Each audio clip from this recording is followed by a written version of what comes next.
Next, phone tapping case high court కట సుమోటోగా విచారణకు స్వీకరించిన న్యాయస్థానం. సో ఇది ఒక బిగ్ బ్రేకింగ్ న్యూస్గా చెప్పాలి. ఇవాళ మధ్యాహ్నం 2:30-3 గంటల వరకు ఈ కేసు బెంచ్ పైకి వస్తుంది.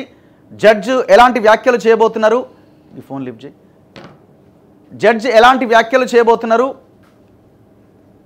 10 o'clock రమ్మని చెప్పు. సో జడ్జి ఎలాంటి వ్యాఖ్యలు చేయబోతున్నారు, విచారణ ఏంటి అనేది చాలా వెరీ వెరీ వెరీ ఇంట్రెస్టింగ్. ఇది మధ్యాహ్నం 2:30-3 గంటల వరకు ఇది ఒక బిగ్ బ్రేకింగ్ న్యూస్గా మనం చెప్పొచ్చు. హైకోర్టు జడ్జి ఫోన్ ట్యాప్ చేశారని వాంగ్మూలంలో పేర్కొనడంతో ఫోన్ ట్యాపింగ్ కేసులో కీలక పరిణామం. పత్రికల్లో కథనాల ఆధారంగా నిర్ణయం. సుమోటో లిస్టుకు ఆదివారమే సీజే ఆదేశం. నేడు విచారణ చేపట్టబోతున్న సీజే ధర్మాసనం. High court chief justice Alok Aradhe గారు ఈ విచారణని చేపట్టబోతున్నారు. ఎందుకంటే హైకోర్టు జడ్జి ఫోన్ కూడా ట్యాప్ చేసిండు కేసీఆర్ అని ఎందుకు అంటున్నాం? కేసీఆర్కి తెలవందే నాకు ఏమన్నాడు కేసీఆర్, ప్రభాకర్ రావు, రాధాకిషన్ రావుని అరెస్ట్ చేసిరంటే డీసీపీలు ఎంతోమంది ఉంటారా, డీసీపీకి నాకేం సంబంధం, చాలామంది డీసీపీలు ఉంటారు, వాళ్ళకి నాకేం సంబంధం అని చెప్పిండు. అంటే హైకోర్టు జడ్జి ఫోను ఒక డీసీపీ రాధాకిషన్ రావు, ఒక ఇంటెలిజెన్స్ చీఫ్ ప్రభాకర్ రావు కలిసి హైకోర్టు జడ్జి ట్యాప్ చేసిరా. ఇది ఏ కేసులో? టీఎస్పీఎస్సీ వ్యవహారంలో ఎవరైతే అడ్వకేట్ ఆయన ఎవరు హైకోర్టు జడ్జి శరత్ అని అంటున్నారు. సో ఆ శరత్ గారి ఫోన్ ట్యాప్ చేసిరని ఇదే రాధాకిషన్ రావు వాంగ్మూలంలో, భుజంగరావు వాంగ్మూలంలో చాలా స్పష్టంగా పేర్కొనడం జరిగింది.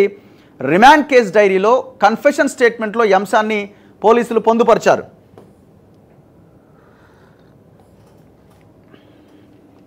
దేశవ్యాప్తంగా సంచలనం సృష్టించిన ఫోన్ ట్యాపింగ్ వ్యవహారంలో కీలక పరిణామం చోటు చేసుకుంది.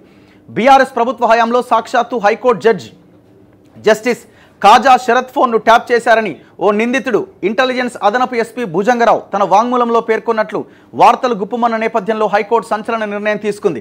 పలు పత్రికల్లో ఈ అంశంపై వచ్చిన కథనాలు సుమోటోగా విచారణకు స్వీకరించింది. అంటే పేపర్స్లో వచ్చిన వార్తల్ని హైకోర్టే సుమోటోగా తీసుకున్నది, ఎవరేం వెళ్ళి ఇవ్వలే. సో దీంట్లో ఇంప్లీడ్ అయ్యే అవకాశం కూడా ఉండొచ్చు. గతంలో పంజాగుట్ట పోలీస్ స్టేషన్లో హైకోర్టు అడ్వకేట్ అరుణ్ కుమార్ గారు కూడా కంప్లైంట్ చేశారు. మన ఇంటర్వ్యూలో కూడా చాలాసార్లు చెప్పారు, హైకోర్టు జడ్జిల ఫోన్లు కూడా ట్యాప్ చేశారు, 100% నా మీద అవసరమైతే కేసు పెట్టుకోండి అని. ఇప్పుడు అదే కనిపిస్తూ ఉన్నది. సుమోటో పిటిషన్ పైన మంగళవారం chief justice Alok Aradhe, senior న్యాయమూర్తి జస్టిస్ టి వినోద్ కుమార్ల ధర్మాసనం విచారణ చేపట్టబోతున్నది. ఇందులో కేంద్ర హోంమంత్రిత్వ శాఖ, రాష్ట్ర ప్రభుత్వ ప్రధాన కార్యదర్శి, తెలంగాణ డీజీపీ, హోంశాఖ ముఖ్య కార్యదర్శి, ఇంటెలిజెన్స్ అదనపు డీజీ, హైదరాబాద్ పోలీస్ కమిషనర్ను ప్రతివాదులుగా పేర్కొన్నారు. ఆంధ్రజ్యోతి సహా ఇతర పత్రికల కట్టింగ్లు ధర్మాసనం ముందు రిజిస్ట్రీ ఉంచింది. హైకోర్టు ముందు విచారణ జాబితాలో ఉన్న పిటిషన్ వివరాలు ఇలా ఉన్నాయి. చీఫ్ జస్టిస్ అలోక్ అరాధే ఈ నెల 2వ తేదీన ఇచ్చిన ఆదేశాల ప్రకారం పలు పత్రికల్లో మే 29వ తేదీన హైకోర్టు న్యాయమూర్తి జస్టిస్ కాజా శరత్ ఫోన్ ట్యాప్ అయినట్లు వచ్చిన వార్తా కథనాలను సుమోటోగా ఈ కేసు లిస్ట్ చేశారు. హైకోర్టు జడ్జి మొబైల్ ట్యాపింగ్ గురైనట్లు పత్రికల కథనాల ద్వారా వెలుగులోకి వచ్చింది. గత బీఆర్ఎస్ హయాంలో అక్రమంగా ఫోన్ ట్యాప్ చేశారని, అందులో భాగంగానే శరత్ కూడా టార్గెట్గా మారారని ఆ కథనాల్లో ఉన్నది. ఒక్కసారి phone high court advocate Arun Kumar గారితో మనం మాట్లాడదాం. ఎందుకంటే వాళ్ళు కూడా ఇంప్లీడ్ అయ్యే అవకాశం ఉండొచ్చేమో ఈ కేసులో.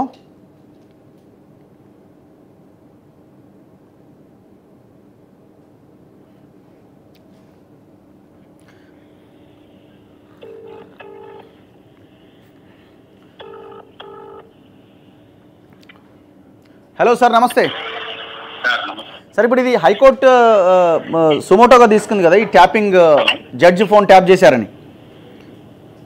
హలో సార్, వినబడుతుందా? హలో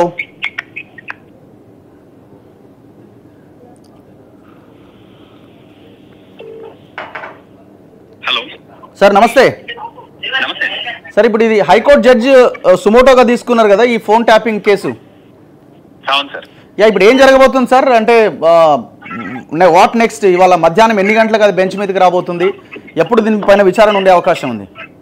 అది 215 మ్యాటర్ గా, స్పెషల్ మ్యాటర్ గా ట్రీట్ చేయడం జరిగింది. Bill 2 of 2024.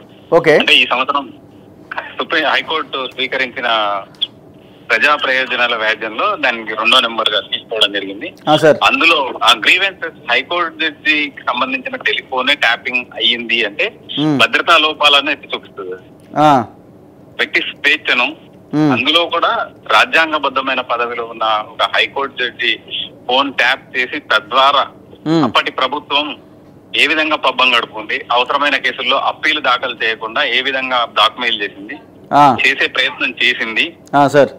విలువైన భూములకు సంబంధించిన కేసుల్లో సుప్రీంకోర్టుకు వెళ్లకుండా ఆపడానికి అసలు సంబంధం లేని కేసులు కొన్ని ఫైల్ చేసి అందులో సంబంధం లేని ఉత్తర్వులు తీసుకోవడం, వీటన్నిటిని కూడా వ్యక్తిగత సమాచారాన్ని సేకరించి తద్వారా వాళ్ళని ఏ విధంగా ప్రలోభ పెట్టి భయపెట్టి లొంగ తీసుకున్న వైనం పూర్తిగా బయటకు వచ్చే అవకాశాలు ఉన్నాయి.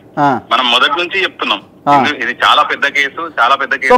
మీరు కూడా ఈ హైకోర్టు జడ్జ్ ఫోన్ ట్యాప్ అయిందని కంప్లైంట్ చేసినట్టున్నారు. స్వయంగా నేనే ఫిర్యాదు చేసినాను. మీరే కంప్లైంట్ చేశారు? నేనే ఫిర్యాదు చేసినాను చీఫ్ జస్టిస్ గారికి. అది పెండింగ్ లో ఉంది. దాని మీద కూడా యాక్షన్ ఉండే అవకాశాలు అయితే ఉన్నాయి. ఓకే, ఖచ్చితంగా. ఇప్పుడు ఈ పూర్తి తతంగం అంతా కూడా ఇన్వెస్టిగేషన్ చేసే అవకాశం ఉంటది. హైకోర్టు పూర్తిగా చేతిలోకి తీసుకోవచ్చు. ఇప్పటి వరకు ప్రైవేటు వ్యక్తులు ఎవరిని కూడా అరెస్ట్ చేయలేదు.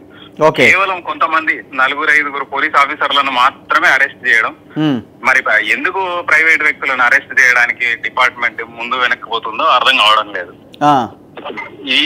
ఈ పరిస్థితిలో ఇది తీవ్రతనైతే సూచిస్తుంది. హైకోర్టు సుమోటోగా తీసుకోవడం అయితే ఖచ్చితంగా కేసు తీవ్రతను పెంచుతుంది.